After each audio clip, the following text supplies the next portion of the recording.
I'll take you the rest of the way when you've had your drink. This is a very exotic room. A very secret room, too. Secret? Because nobody knows it's here. Especially your wife. That's right. I keep it for, special occasions. Like this. After all, when you got into the car, you knew you were going to get more than a lift into town. True. I was promised a drink. And so far, I have been disappointed. I never allow anyone to be disappointed.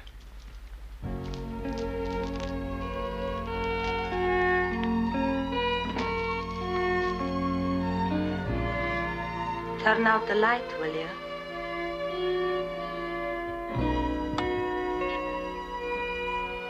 Are you ready? You bet. Close your eyes. I'm going to surprise you. Oh, yes? Are you ready for this?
Carbon copy, isn't it?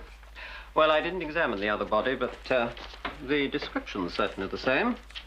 Heart cut out with a bill hook or curved cutting tool. Turn. Any sign the geezer was bent? There's no frilly knickers in the cupboard. Oh, come on. Photographs, letters, club membership, stuff like that. You think it's a homosexual killing? You said there were signs of sexual activity? Yes. Or do you think a woman could have done that?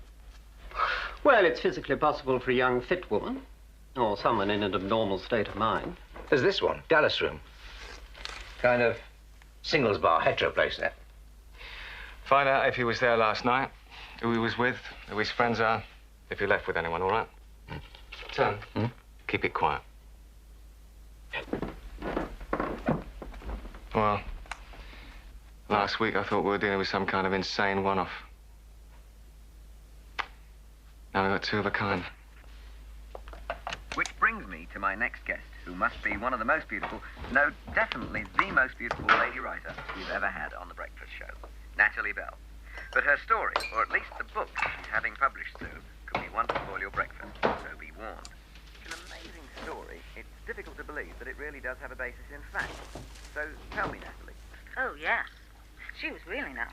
I found out quite a lot about her and her family.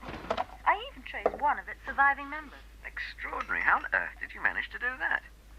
Well, I know exactly what you mean, and I'm sure you're going to send a lot of our listeners out looking around their local old bookshops to see what they can find. Gruesome story.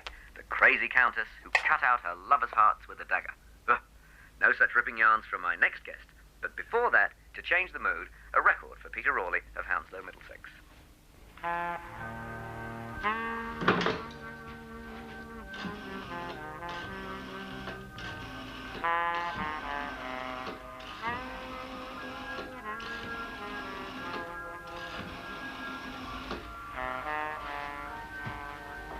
Hello. Could you put me through to the production office, please, on The Breakfast Show? Detective Inspector Clifford. Thank you. We're not releasing any details about the killings.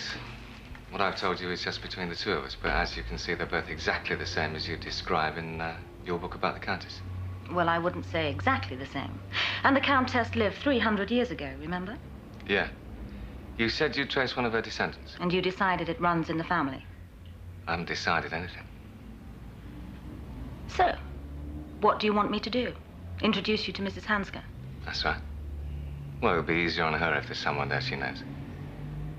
I'll call her later this afternoon. She usually sleeps after lunch. Then we'll see.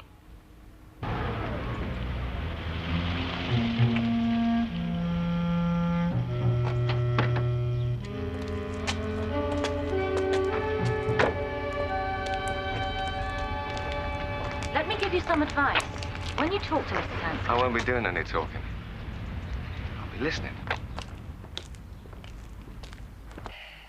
No. To tell you the truth, I have become obsessed with this ancestor of mine. Why? God knows. I cannot imagine a more monstrous woman. She seems to have been a perfectly ordinary run-of-the-mill countess until her husband went away to the 100 Years' War. His head falconer gave to her a baby eagle. And I have to say, this is not all he gave her. So, when the Count returned, the falconer, not being a courageous man, fled to escape his vengeance. But for the Countess, there was no such escape.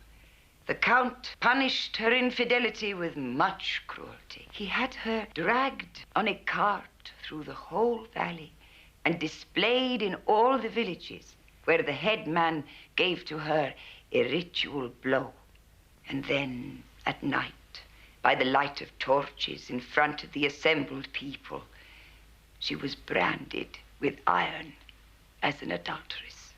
But the Count had not lost his desire for her. In fact, the inflicting of this cruel humiliation seems to have quickened it. He locked her up in a tower, but he could not keep away from her. Every night he visited her. She submitted to him silently and waited. And then, one night, she opened wide the shutters on the window of the tower. The moonlight flooded in on the sleeping Count. And then, suddenly, a shadow falls across him. A vast shadow. And into the room swoops the Countess's eagle. He is fully grown now. For a second, he hovers over the sleeping man, and then there is a fierce, rushing sound as down swoops the vicious beak. For a second, a split second, the Count wakes before he dies, his heart ripped out by the eagle. So, the Countess now rules the whole valley. She goes out into all the villages, and she selects young men to be her lovers, yes? She takes them back to the tower, but before his night is over, each one of them dies, his heart ripped out. It was not until her death that they discovered all the bodies. There were 107 of them. Would you like more tea? No, thank you. Well, it's an incredible story. Is he very well known? No, as a matter of fact, it is not. Naturally, it had some currency in our part of the country, but gradually it dropped out of sight until the 1830s, when people liked that sort of horror story. And then it was published in a book of Carpathian folk tales and then translated into German and English and so on. Which is how I came across it. Mrs. Hansker, how many in your family now? In the family? Hmm. Oh, I am the family. I am the Countess's last descendant. Well, that is why I was so pleased when Natalie came to see me. Our family may die out, but our grisly story will continue. Hmm.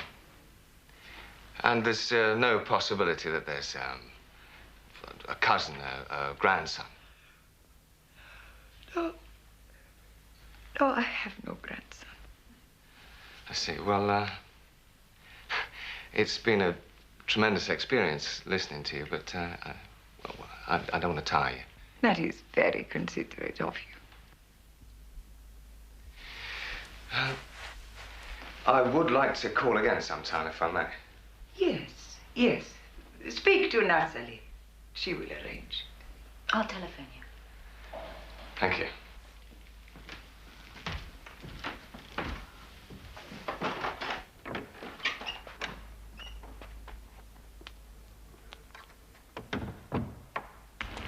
What are you going to do now? I'll drive you home. I met. Oh. Well. I'd like the name and address of your publisher and the typing agency you use, and anyone you know of who might have seen the manuscript. You don't really think it could have put the idea into someone's head? According to Mrs. Hansker, the last time the story was current was the 1830s. Your book hasn't been published yet, so it's a possibility, however remote. It's an alarming thought. Something I've written may have led to someone's death. Well, as I said, it's a remote possibility. But it's one I have to check. Radek.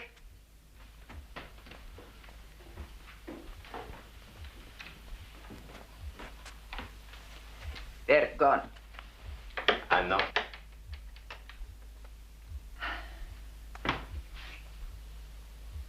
Why do you cover it?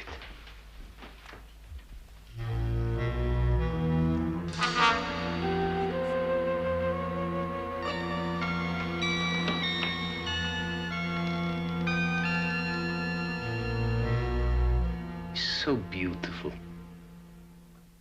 Sometimes I prefer not to see it. Tadek, are you going out?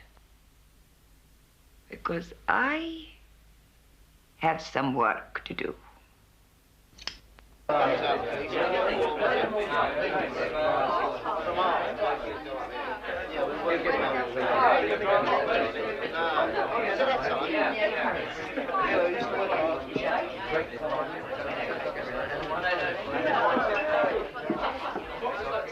My name's Andy. What's yours? I'm not interested in names. What a beautiful voice. You know, you should be doing commercials for caviar. Oh, yes? Yes. I can never resist the challenge of dark glasses. Would you like me to take them off? Oh, there's no answer to that. There. I just bet myself a bottle of Mouton Cadet I could make you laugh. Now I've won, and you've got to share it with me. You want references? Well, don't look now, but check the glamorous lady behind the bar. She's the owner's wife. Ask her about Randy Andy. And that's you. Andy's the name, Randy's the game.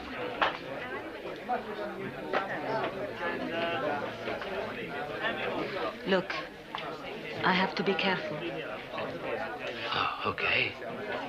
Tell you what we do. I'll go and wait in the car. You leave it for 10 minutes, and then come and join me.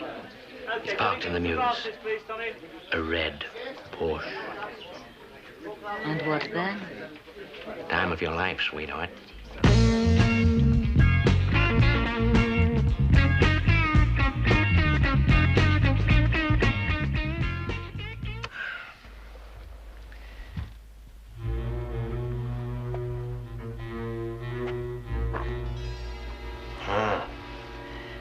I see a tantalizing glimpse of things to come.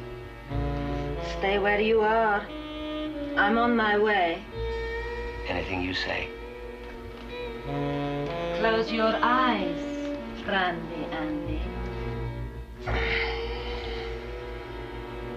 Keep them closed now.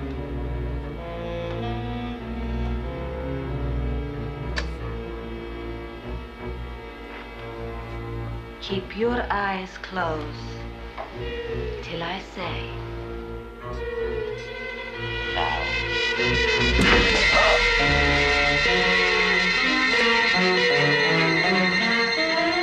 And you actually saw the lady leave? And she left with the gentleman? You've never seen her here before? No. Oh, this is Detective Inspector Clifford. This is Mrs. Van Lilly. She was behind the... That's fine. And the killing could have been done by 3 different women. The descriptions were never the same. I don't think it's possible. All right, they look different, but that only means change of clothes, a wig. Then it could have been a man. Yeah, yes, it could. But it's why that interests me. I mean, what drives anyone to this particular kind of killing? Wouldn't you say there was some kind of ritual element? The fact that they all seem to be identical. Yeah. But where does the ritual come from? Somewhere deep down in the unconscious mind. What I know about the unconscious mind, you could write on a cigarette paper. Then you'd better come and see my psychiatrist with me. It's not for treatment. He's an old friend. He calls in on me now and then. And you help him with his problems?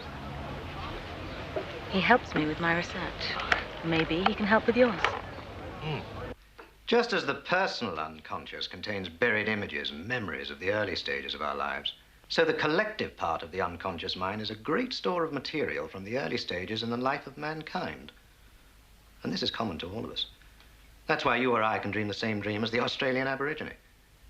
We all have buried images of man as the amiable fruit gatherer, as well as the predatory hunter. The dark side. The wolf within us. Like an iceberg, the unconscious mind is the 9/10 below the surface. I don't like that analogy. It suggests that the unconscious is some dark, destructive force lurking below the surface and waiting to sink the unsuspecting Titanic of our aspirations. But isn't that what we're dealing with? A submerged destructive force? Are you trying to say that Mrs. Hansker's some kind of Lady Dracula who survived by devouring the hearts of young men? Could it be possible for some traumatic event that happened a long time ago to re-emerge generations later? You mean buried in the unconscious as if in the family vault and then suddenly under the right conditions reproduced? I don't think so. I think you should examine parallel case histories thinking in terms of the multiple personality. Like the Boston Strangler? Yes. Someone who, to all intents and purposes, leads a thoroughly unremarkable life, and yet who, at given times, becomes a totally different person, with characteristics wholly unlike his or her other self. In this case, murderous characteristics. And of course, each of these personalities knows nothing of the other. There's no will involved here. But as you said, the wolf takes over. If you insist on the romantic imagery, the wolf takes over. Or in this case, the eagle. Possibly. It would be useful to know more about the family background. My research notes on the family are pretty extensive. Would you like to read them? Yes, I would. But I ought to be getting back. Could I possibly borrow? They're with my typist just now. Well, thank you for talking to me, Doctor. Thanks, Natalie. Help yourself to a drink. Oh, thanks, I will. Cliff, can you get some time off tomorrow? Tomorrow evening, around about 6:30. I'll be getting my notes back during the day. Oh, well, maybe we could meet for a drink and then have some dinner. All right. The pub with the garden. About 7 o'clock. See you at 7.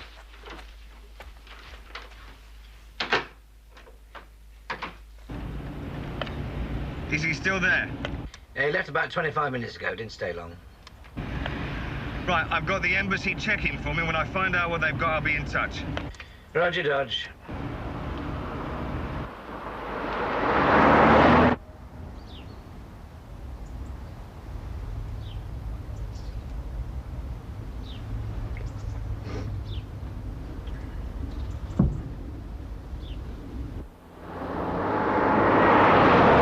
I've got what I need from the embassy.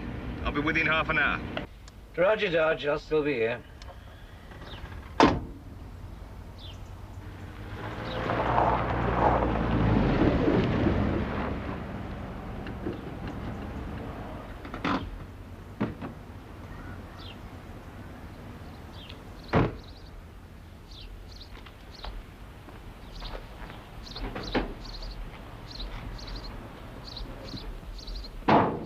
get a good look at him?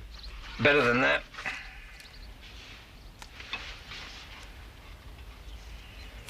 I had a bit of difficulty getting that one, but he didn't see me. Do you know who he is? Got a fair idea. Is that tea? No, it's coffee. That'll do. Somehow I get the feeling Mrs. Hansky's not going to offer me a cup of tea today. Not an eagle in sight. I haven't found the right one yet.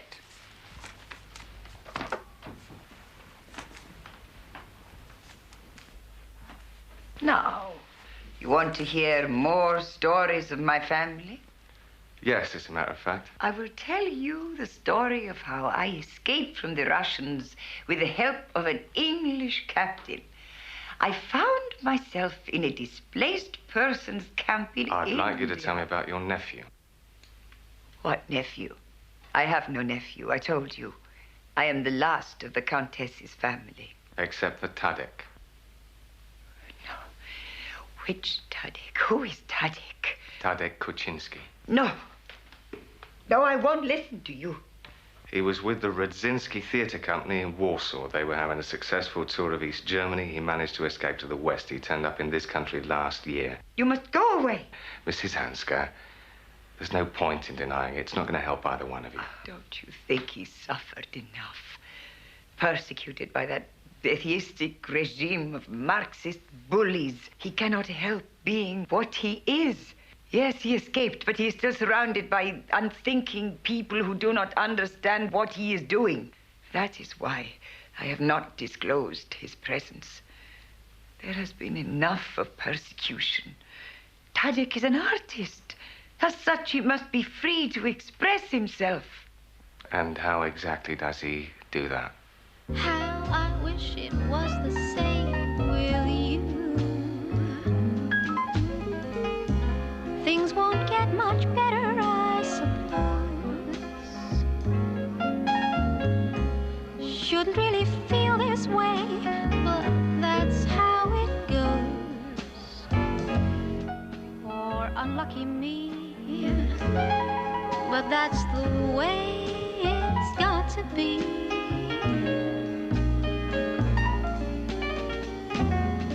So tell me, what can I do? Guess I've got a thing about you.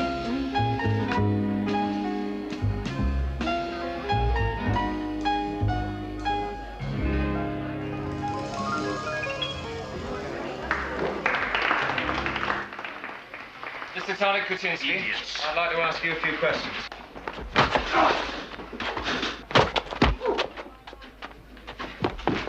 Now listen! All I want to do is have a chat.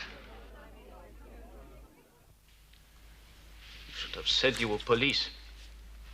You might have lost your temper. I'm sorry. I thought you were spy or journalist. I'm glad I'm not. I suppose you're from the immigration. How did you find me? Auntie. My aunt would not give me away. I promised her I wasn't trying to get you deported. No? No. It's more serious than that. I'm investigating a murder. 3 murders, in fact.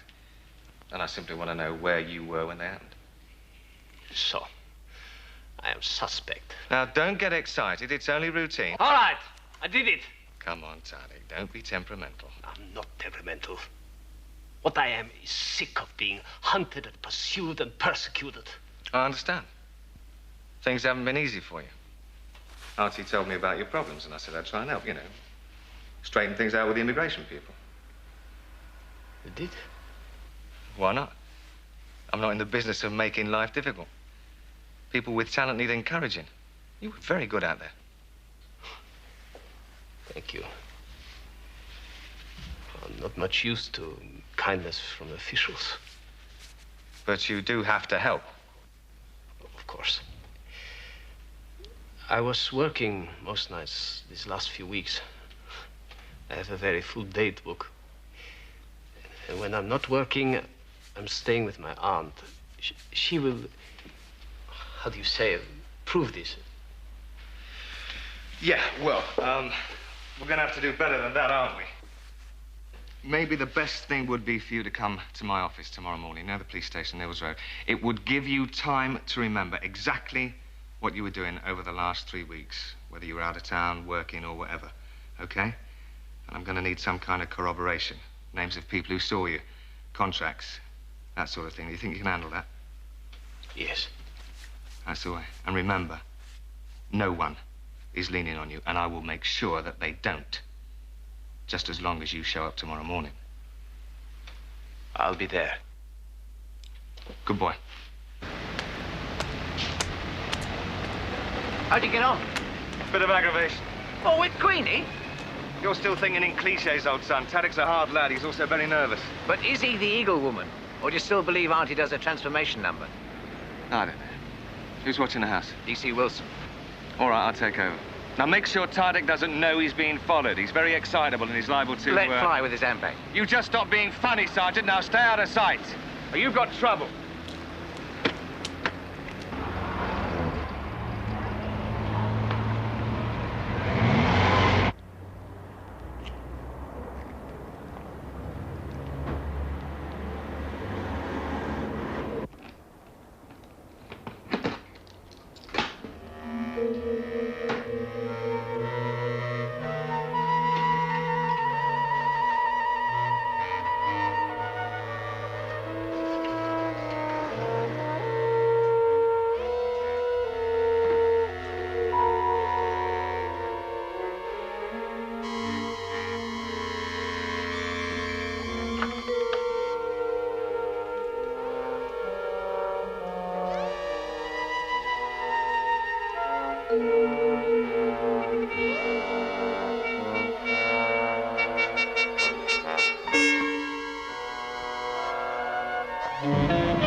Excuse me, madam.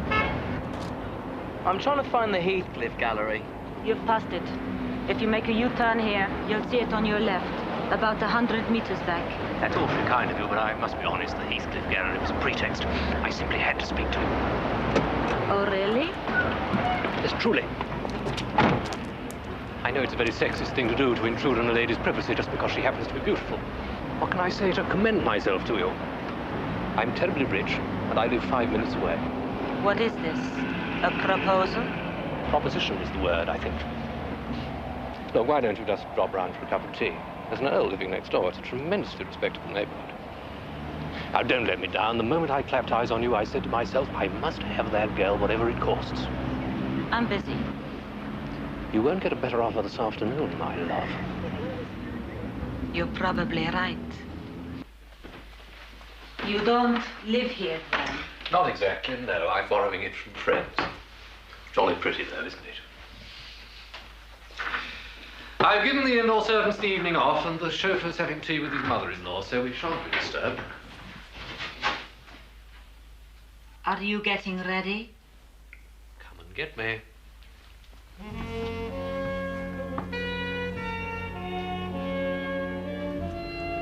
I want you to lie down and close your eyes. You going to be strict with me? I'm going to surprise you. Close your eyes.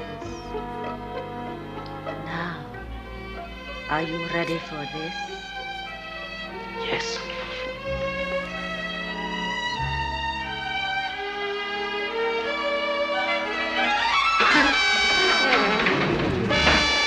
Please don't touch me! I'll give you anything you want! Take the money! Take anything you want!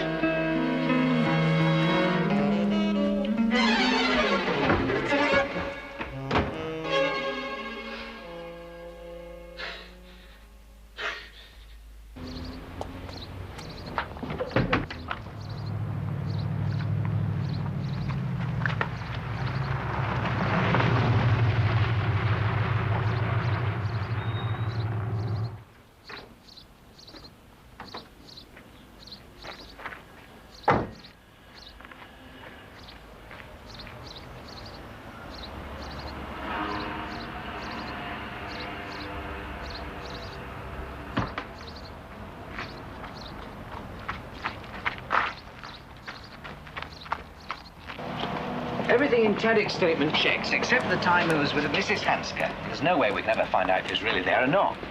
Only one of the killings happened when he said he was with Auntie. And she never left the house. Don't you think your theory's looking a bit shaky? What theory? I'll call in later to let you know where I'll be. You're on till 10, aren't you? Yeah. He doesn't leave us with anything, though, does he? Don't you think it's time we went public, released the details? No.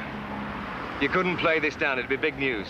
Next time you pick up a beautiful girl, don't take her to your place. Bring her here. Let's keep it to ourselves for as long as we can, eh? I'd better call the police, sir.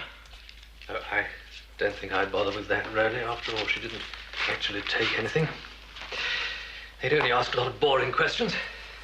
Besides, I don't want to run the risk of upsetting my wife if she got to hear about it. Still, it's pretty serious, sir. I mean, she must be a loony. Yes, well, we don't want the Thompsons to know I've been entertaining loonies in their absence, do we?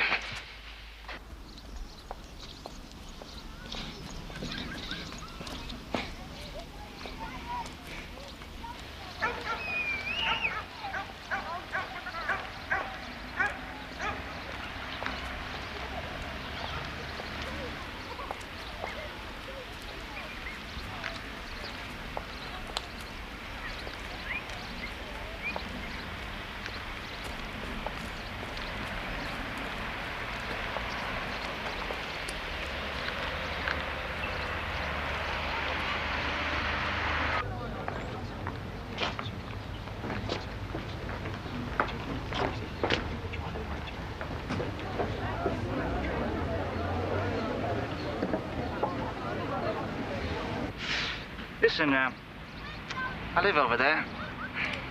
Fancy coming over for some coffee? Why not? That's what it's all about, isn't it? I mean, I fancy you.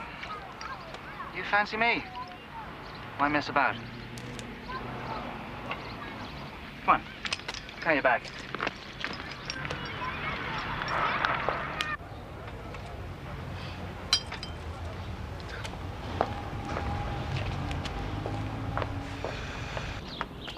Hang on. See, I've got to be careful about my landlady.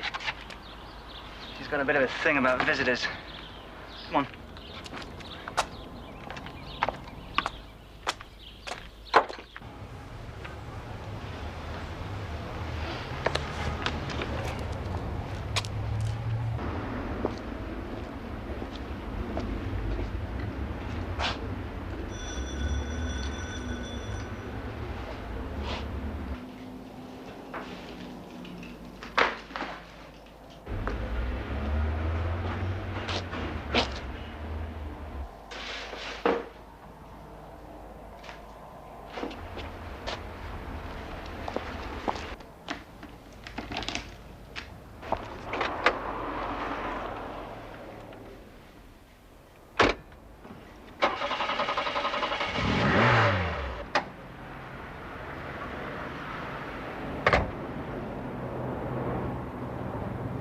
Tone, I'll be at home the rest of the evening if you need me, okay? Hold on. Get to Leamington Avenue right away, north side of the park. It's another one. On my way.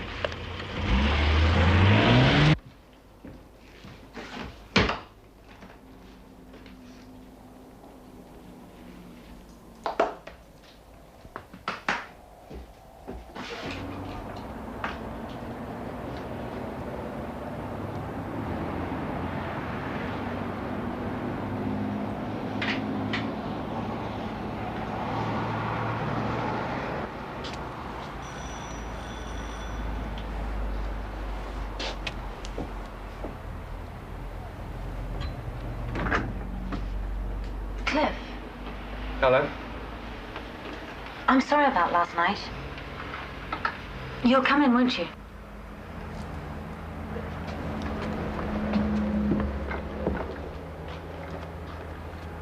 I got completely involved in what I was doing yesterday. What was that? Research for the new book. Well, it wasn't even research, really, just thinking about the story and how I'm going to tackle it. It's always like that, I'm afraid. Once I get an idea for a story, it seems to take over my whole life. Well, I was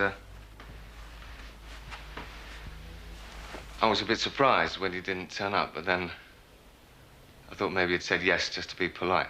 I wouldn't do that. I'm very clear about yes and no. That's good. Now you're here. Stay for dinner? Well, I've come straight from work. Oh, Cliff, you don't have to get changed, for goodness sake. There's the bathroom. Help yourself. Then you can start reading my notes on the Countess's family. That's an offer I can't refuse.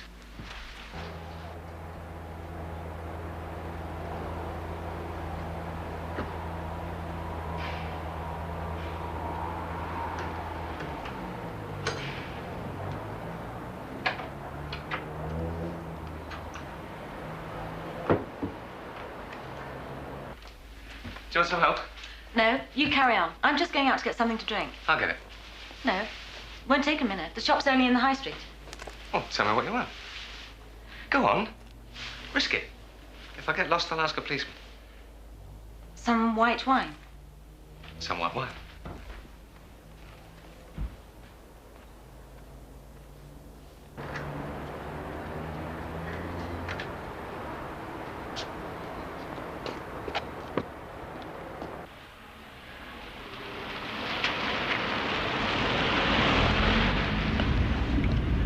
That's where I'll be. Roger, Dodge. Is Morgan with you? Yeah, I've done everything you said. Anything else? No, that'll do it.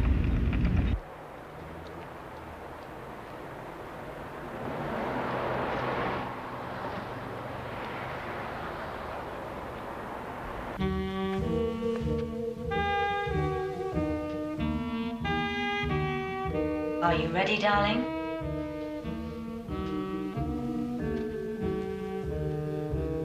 Close your eyes.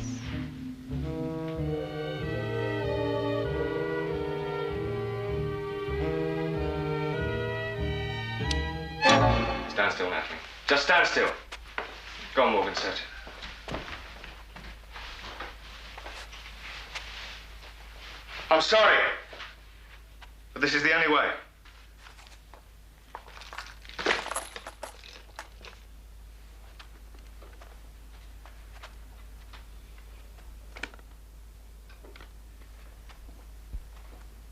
We know enough now about the killings to have figured out the way she works. And when you didn't turn up yesterday and that fellow was killed, well, you had to be the #1 suspect.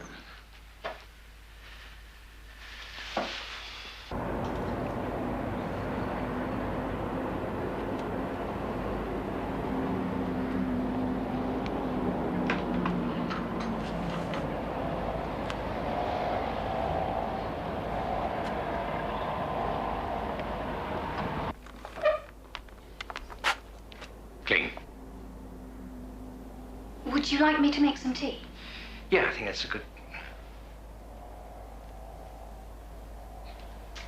Well, thank God that's over. Look, Natalie. Don't speak to me. Don't look at me. Get out of here, all of you.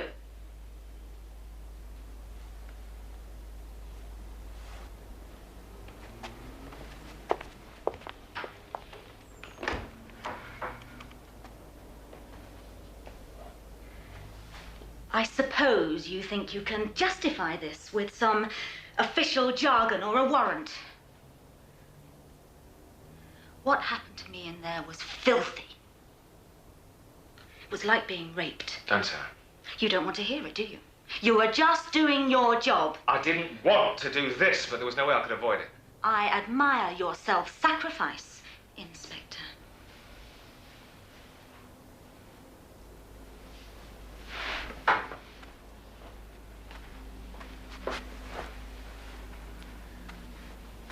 Don't bother to say you're sorry, because it really doesn't matter. Hey, she really gave you a hard time. Still, you got your proof now. Yesterday you hoped it wasn't her. Today you know it isn't. So it's goodbye forever now, is it?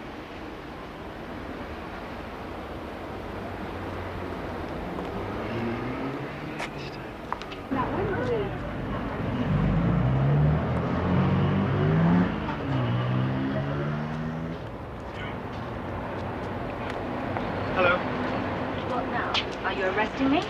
I wanted to explain. There's no need. I understand perfectly.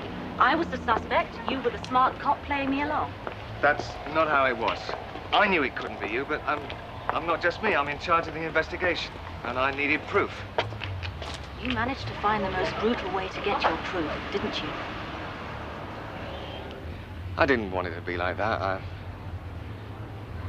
didn't want to run the risk of spoiling our relationship, but sometimes I have to take risks. All right, you took the risk. And what you are pleased to call our relationship is spoiled.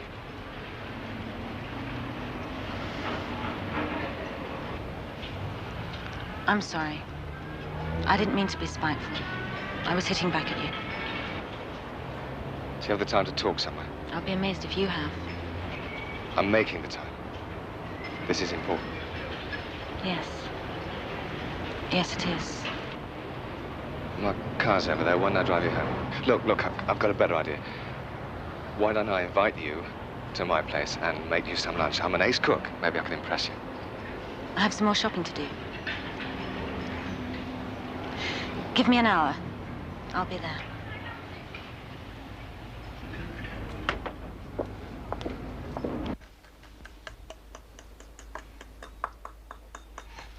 You seem, different. No. I've simply decided not to be angry anymore. Good. Life's too short. And we shouldn't waste our time.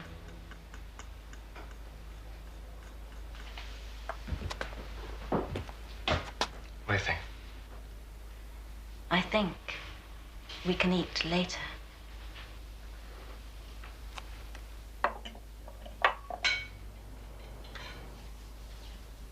Do you mean, later?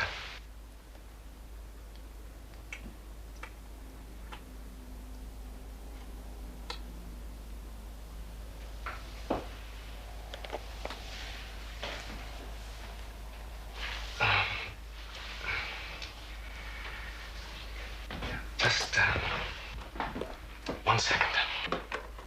What are you doing? I've got to call in, and if I don't do it now, I think it may never happen.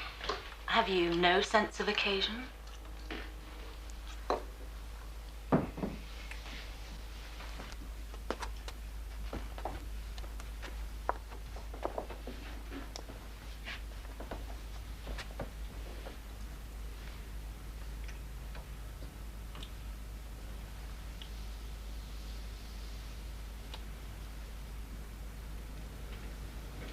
No. I want to surprise you. You never stop surprising me. I won't be long.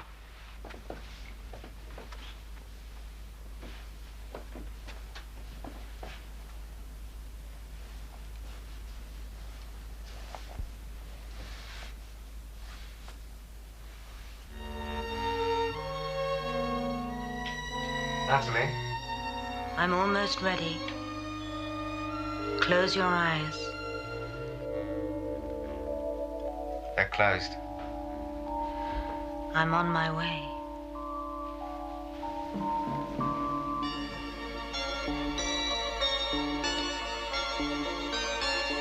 Keep your eyes closed.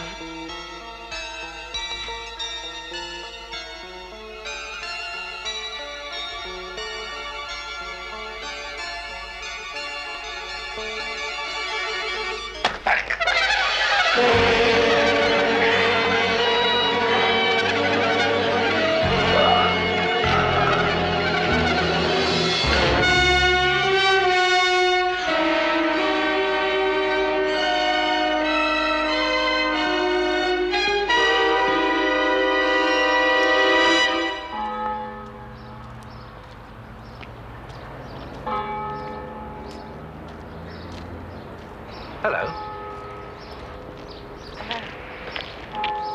It's good of you to come, after all that business at your flat.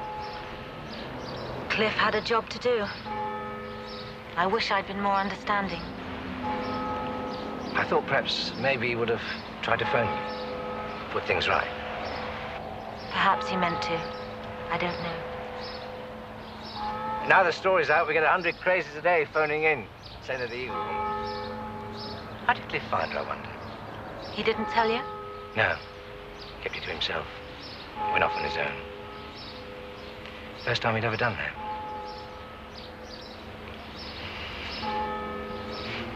Well, go and seize the lads.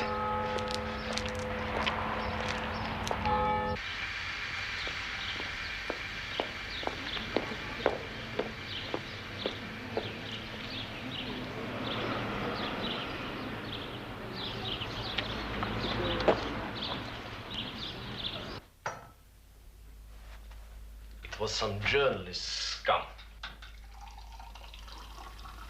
He got hold of a photograph of her, sold it to the television. Thanks.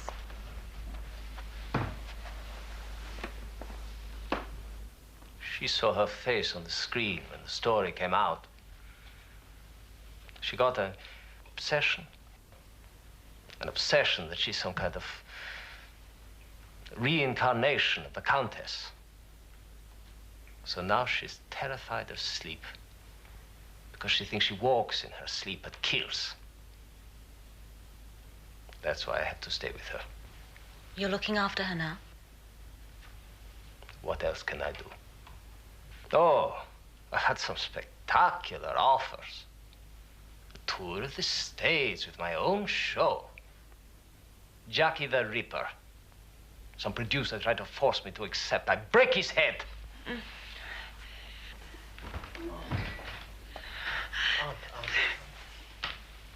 I've got a visitor. Oh, it's all right, it's all right. You haven't moved from your chair. You have been here the whole time. Of course I have. But don't worry. Say hello to Natalie. How are you, Mrs. Hanska? What have we done? You and I. Nothing, nothing. You're upset because of the news. Of course you are. But you've done no one any harm. You didn't choose your ancestor. But she chose me. She lives in me. What am I to do? This is just your imagination. You've been on your own too long, with too many gloomy thoughts. But now you have Tadek to take care of you. You'll be feeling much better, believe me. Natalie, stay with us. Even for a few days. It would be so good to have your company. We could become real friends. I'd like to, Tadek. But I've begun researching my new book. And it's going to take me a long way away.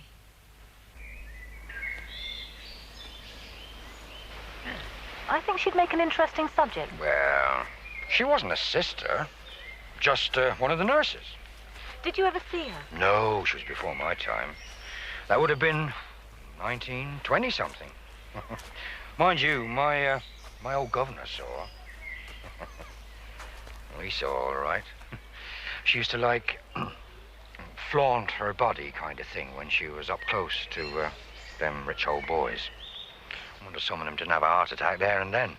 Of course, they'd ask her to come to their room, but she always said no. Wait until you leave, she said, and then you can take me to a flat. Well, these rich old boys was the kind who'd set up a nice-looking girl in a little love nest somewhere, so that was no trouble.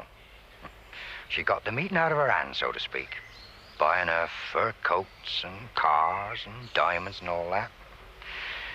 Then when they starts to look around for a bit of something new... She'd strangle them with a silk scarf. You gonna do a television about it? A book, actually. I think she'd make an interesting subject, don't you? Well, it's not much of a job for a lady, but there you are. No was throttling all them old boys. She wasn't a sister, just one of the nurses.